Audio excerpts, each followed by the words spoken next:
Hello दोस्तों, स्वागत है आपका हमारे YouTube चैनल रियल हॉरर में।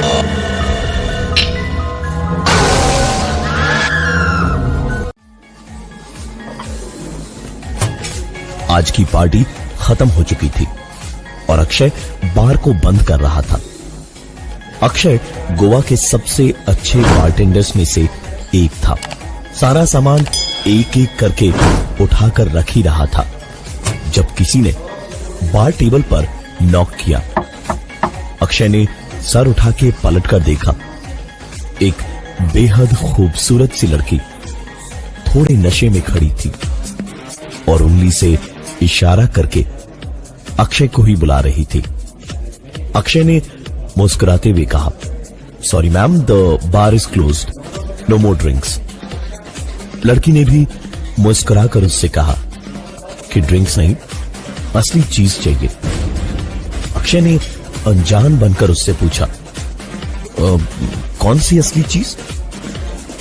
तो उस लड़की ने कहा, कुछ भी चलेगा यार, सिगरेट में भरने वाला, पेपर से लेने वाला, anything to shoot up. Akshay को वो लड़की बहुत अच्छी लगी।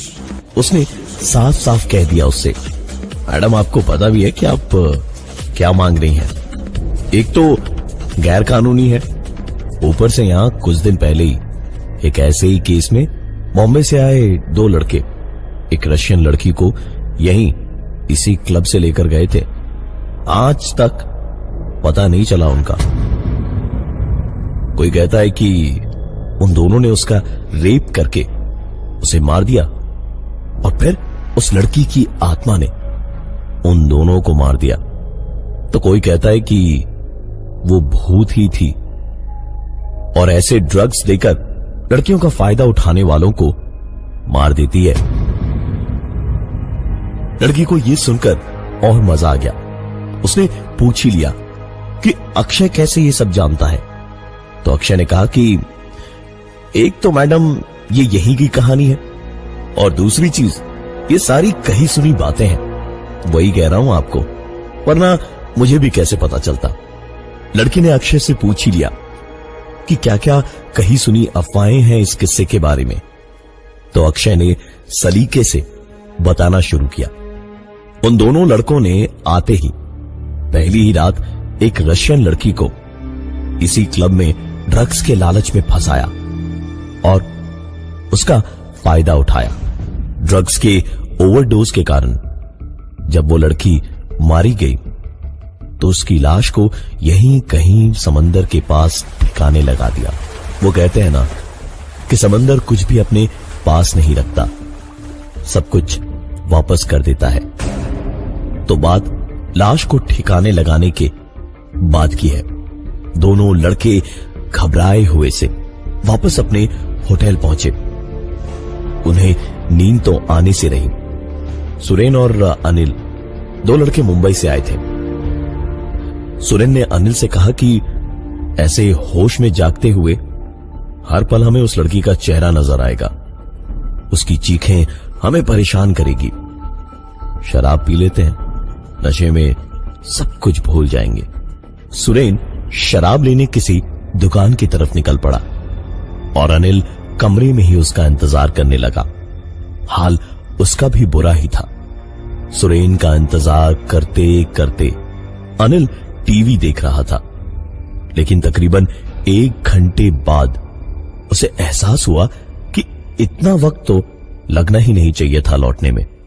अनिल ने सुरेन के नंबर पर तुरंत फोन मिलाया तो एक अजीब सी भाषा में आवाज आई, नंबर который вы пытаетесь недоступен। नंबर который вы पताएचीज недоступен। अनिल ने दोबारा ट्राई किया। उतनी ही देर में सुरेन ने दरवाजा खोला और अंदर आया।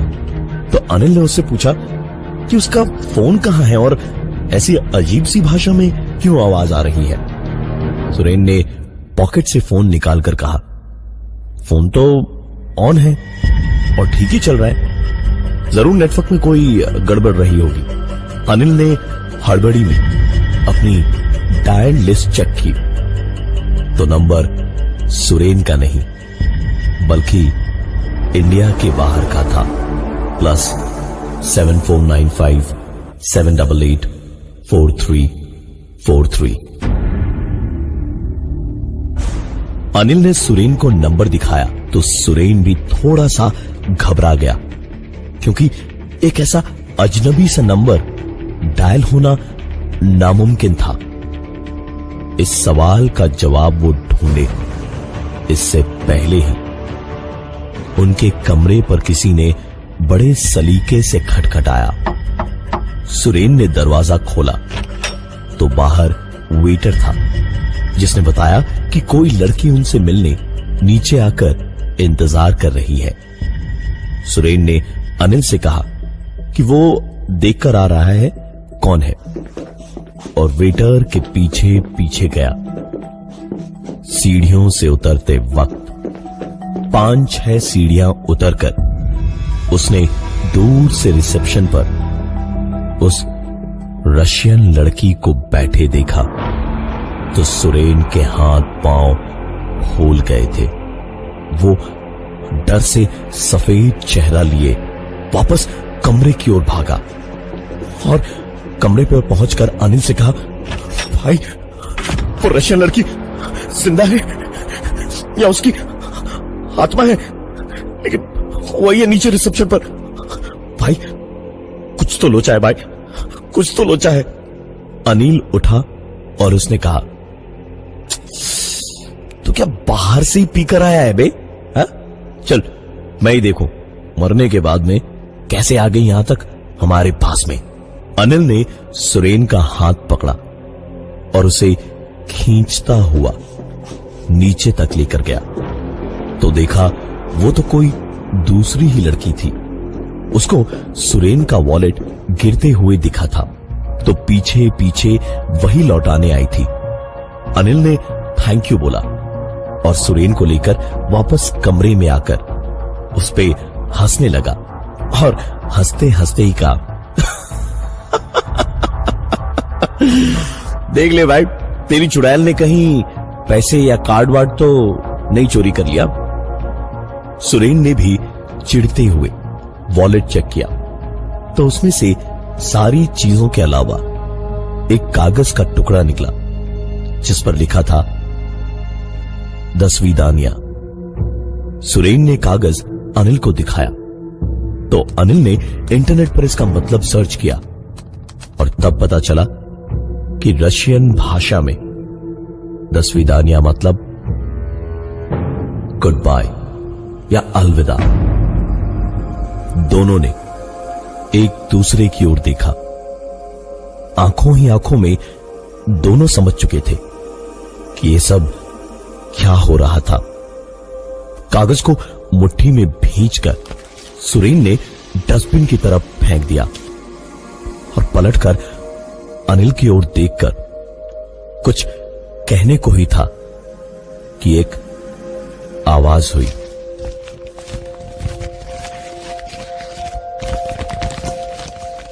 वो कागज का टुकड़ा डस्टबिन के पास वाली टेबल पर ऐसे पड़ा था जैसे किसी ने उस कुचले कागज को वापस खींच तान कर रख दिया हो और उस पे लिखा हुआ 10वीं दानिया साफ साफ दिख रहा था। अनिल और सुरेन वहां से दौड़ते हुए बाहर भागे और सीधे बीच तक पहुंचे। दोनों ही आती जाती लहरों के बीच में पागलों की तरह बस भागे जा रहे थे जब अचानक किसी चीज से टकराकर आगे आगे भागता सुरेन गिरा और फिर उसके पीछे ही आता हुआ अनिल भी गिर गया। पलटकर दोनों ने पीछे देखा तो उसी लड़की की लाश रेत में किसी पत्थर की तरह आधी निकली हुई थी जिससे टकराकर वो दोनों गिरे थे। सुरेन लाश देखते ही तुरंत वहां से भागा, लेकिन अनिल लाश के पास ही गिरा हुआ था और लाख कोशिशों के बावजूद उठ नहीं पा रहा था क्योंकि उसका पैर उस लाश ने पकड़ रखा था, अपनी खुली हुई लेकिन खाली आंखों और आधे सड़े खुले मुंह से वो लड़की अनिल की ओर देख रही थी और एक अजीब सी आवाज उसके गले से आ रही थी। अनिल पूरी कोशिश कर रहा था खुद को उसके चंगुल से छुड़ा लेने की, लेकिन वो तो जैसे कोई शिकंजा था जिसमें अनिल का पैर फंसा हुआ था और ऊपर से आती हुई लहरों में ताकत और पानी बढ़ता ही जा रहा था। अनिल की सांस फूलने लगी थी, आंखों से आंसू छलक पड़े थे और कुछ पलों के लिए तो अनिल सिर्फ हाफता हुआ कोशिशें ही करता रहा, पर एक लफ्ज उसके मुंह से निकल नहीं पाया। और अचानक भागते हुए सुरेन को देख के जोर से अनिल जिंदगी की उम्मीद आंखों में लिए हुए चिल्लाया, सुरेन! सुरेन! सुरेन ने रुककर पीछे देखा और बिना कुछ सोचे समझे वापस अनिल को बचाने को दौड़ा और अनिल के हाथ पकड़कर बढ़ते पानी में बड़ी कोशिशें तो की, लेकिन कोई फायदा नहीं हुआ। अनिल की जिंदगी का सारा नमक समंदर के उस खारे पानी ने सोख लिया था और अब बारी थी सुरेन की। सुरेन बड़ी कोशिशों से बचकर पानी से बाहर निकल तो गया, लेकिन एक बड़ी सी लहर ने उसको उठाकर रेत पर पटक दिया। सुरेन बेहोश हो गया। बेहोशी से उसकी आंख खुली। सुबह सुबह समुद्री चिड़ियों की आवाजों और कुछ लोगों की बातों से, अरे अरे ये वाला जिंदा है। जिंदा है भैया, उठाओ इसे। डॉक्टर बुलाओ, जिंदा है। अरे कुछ करो। हेलो, हाँ ये जिंदा है। रह रहकर खुलती आंखों से सुरेन ने देखा कि कुछ लोग उसे उठाकर ले जा रहे हैं और दूर पुलिस वाले खड़े हैं और अनिल की लाश को छड़ियों से पलटकर किसी जानवर की लाश की तरह देख रहे थे। ज्यादा देर तक सुरेन अपनी आंखें खुली नहीं रख पाया और फिर बेहोश हो गया। जब आखिरकार उसकी आंख खुली तो खुद को उसने होटल के बेड पे ही पाया। कमजोरी से बहुत बुरा हाल था। टेबल पर रखी हुई दवा खाने को उठाई तो देखा कमरे में पानी खत्म हो चुका था। उसने उठकर रिसेप्शन पर फोन लगाकर पानी मंगवाने की सोची तो बैठ के रिसीवर उठाकर कानों से लगाया ही था कि पलंग के नीचे से एक पानी की बोतल लुढ़कती हुई उसके पैरों से टकराई। सुरेन की आंखें और चेहरा खौफ से सफेद दिखने लगा था। सुरेन के हाथ से टैबलेट नीचे गिर गई। वो सब कुछ भूलकर धीरे धीरे पलंग के नीचे देखने को झुका तो पलंग के नीचे उसने जो देखा उससे उसकी चीख निकलनी तो चाहिए थी, लेकिन हलक में अटक कर रह गई थी। पलंग के नीचे बिना आंखों और खुले मुंह वाली वही रशियन लड़की किसी जानवर की तरह कोहनियों और अपने घुटनों पर बैठे उसे ताके जा रही थी। सुरेन जानता था कि भागने से भी सिर्फ कुछ पल ही जिंदगी के बढ़ेंगे। फैसला दिल ने यही किया कि कुछ पल और जी लिया जाए। क्या पता शायद जान बच ही जाए। शायद ऊपर वाले ने भी उसकी सुन ली थी। बाहर बादल गरजे और जोर की बरसात शुरू हुई। उसी बरसात में सुरेन कमरे से निकल के सीधा होटल से बाहर भागा और कमरे से लेकर होटल के रिसेप्शन के पार तक उसे गौरतलब रूप से एक भी आदमी दिखाई नहीं दिया। सुरेन होटल से निकल के सामने की सड़क पार करके समंदर के साथ साथ भागने लगा कि शायद जान बच जाए, और रह रहकर पीछे देखता रहा तो पीछे या कहीं भी दाएं बाएं कुछ भी दिखाई नहीं दे रहा था, क्योंकि बरसात इतनी तेज थी कि कुछ भी देख पाना नामुमकिन था। समंदर की लहरें भी ऊंची ऊंची छलांगे मारती हुई उफान मारने लगी। सुरेन भागते भागते काफी आगे आ चुका था। एक पल को उस बरसात में हाफता हुआ सांस लेने को रुका तो उसे एक बांस पर छत सी दिखी। सुरेन ने हाफते हुए उसके नीचे जाके खड़े होने को कदम आगे बढ़ाया ही था कि उसकी चीख निकल गई। वहां ध्यान से देखा तो पाया टूटी हुई कांच की बोतलें पड़ी हुई थी, जिसका टुकड़ा उसके पैर में गहराई तक धंस गया था। सुरेन ने दर्द से रुक रुक कर चिल्लाते हुए वो कांच का टुकड़ा पैर से निकाला और वहीं बैठकर पैर को फूंक मारता रहा और थकान और दर्द से आखिरकार निढाल होकर बैठ गया और अपनी आंखें बंद करके एक गहरी सांस ली कि तभी एक बड़ी सी लहर आई और एक बार फिर सुरेन की चीख निकल गई।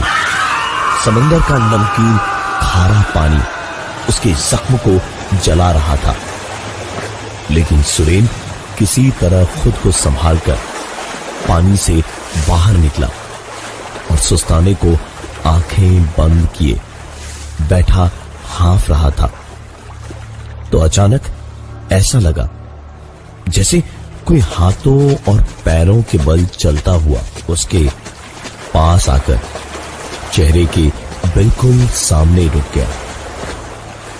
डरते डरते सुरेन ने अपनी आंखें खोली तो सामने अपने चेहरे से ठीक 2 इंच की दूरी पर उसी लड़की का बिना आंखों और खुले मुंह वाला चेहरा दिखाई दिया। उस लड़की के मुंह से एक जोरदार चीख निकली। चीख और उसका चेहरा एक साथ एक ऐसा नजारा थे कि सुरेन के दिल की धड़कन डर के मारे वहीं उसी पल रुक गई। सुरेन की हार्ट फेल होने से मौत हो चुकी थी और लाश आज तक नहीं मिली। उस लड़की ने अक्षय के मुंह से ये पूरी कहानी सुनी और हंस पड़ी। उस लड़की के इरादे शायद कुछ आगे बढ़ने के थे। उसने पूछा, मौसम बहुत अच्छा है, मेरे साथ वॉक पे चलोगे? अक्षय का काम खत्म हो ही चुका था। मुस्कुरा के उसने हाँ कर दी। लहरों के बीच से चलते हुए उस लड़की ने अक्षय से एक ही सवाल ये पूछा, आखिर तुम्हें इतना सब कुछ कैसे पता? तो अक्षय ने बताया कि सब सुनी सुनाई कहानियां थी जो उसे पता चली थी, तो उसने बता दिया। यह सुनकर लड़की ने मुस्कुराते हुए कहा, ये नहीं बताओगे कि आखिर उस लड़की की ड्रिंक में वो रेप ड्रग वाला टैबलेट तुम्ही ने डाला था? अक्षय ने पलटकर उस लड़की के चेहरे को देखा तो ये वही बिना आंखों वाला सड़ा गला सा खुले मुंह वाला चेहरा था उसी रशियन लड़की का। लहरें बढ़ने लगी, पानी के थपेड़े किसी हथौड़े जैसे लगने लगे और अक्षय चाह कर भी कुछ नहीं कर पा रहा था। उसके पैर आती जाती लहरों के रेत से मिट्टी में धंसने लगे। पानी धीरे धीरे सर के ऊपर उठने लगा और अक्षय को पानी के अंदर ही समझ आया कि वो लड़की ठीक उसके पास खड़ी उसके मरने का इंतजार कर रही थी। अक्षय की लाश रशियन लड़की के साथ अनिल और सुरेन की तरह आज तक नहीं मिली है। ऐसी ही डरावनी और मजेदार वीडियोस देखने के लिए सब्सक्राइब कीजिए हमारे चैनल रियल हॉरर सिटी को। और अगर वीडियो अच्छी लगी हो तो वीडियो को लाइक कीजिए।